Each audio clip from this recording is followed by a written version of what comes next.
CM Nitish Kumar ने मंत्री मुकेश साहनी के भाई के सरकारी कार्यक्रम में शामिल होने के मुद्दे पर कहा कि मुकेश साहनी को इस सरकारी प्रक्रिया की जानकारी नहीं थी।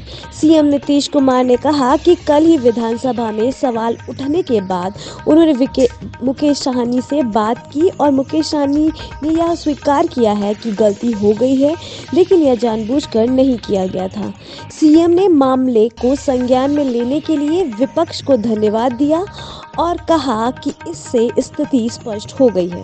बंदी पे फांसी की सजा हुई है शराब का यूज करने पर। ठीक है, आप जानते हैं वहाँ पर की घटना क्या घटी थी। जहरीले शराब लोगों को दे करके जो काम हुआ और उसके चलते उतने बड़े पैमाने पर मृत्यु हुई।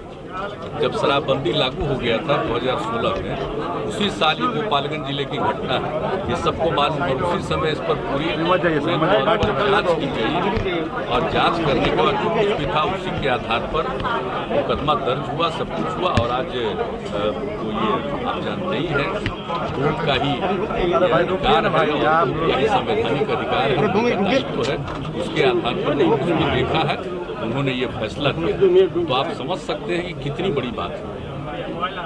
लोगों को समझना चाहिए, हम बराबर करते हैं।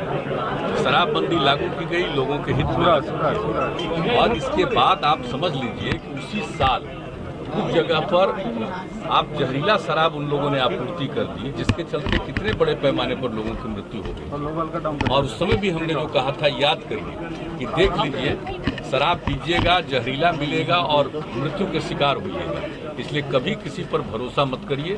और जब शराबबंदी हुई है, लोगों के हित में हुई है, और जब पूरे बिहार की महिलाओं की मांग थी, युवाओं का, युवतियों का, सबकी इच्छा थी, और जिस घर में लोग शराब पीते थे उस घर में कितनी परेशानी होती थी महिलाओं की और बच्चों की, तो उस स्थिति में जो कुछ भी हुआ, कैसी स्थिति बेहतर हुई।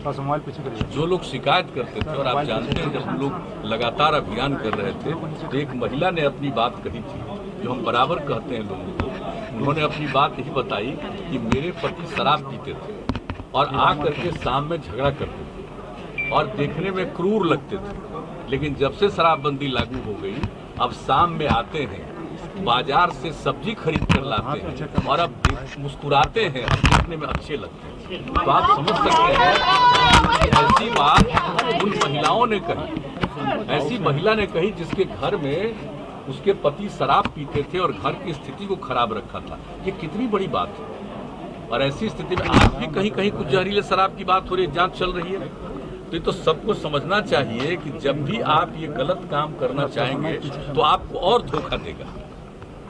आपको कहेगा कि हम शराब देंगे और दे देगा जहरीला शराब, तो आप इसके शिकार होइएगा।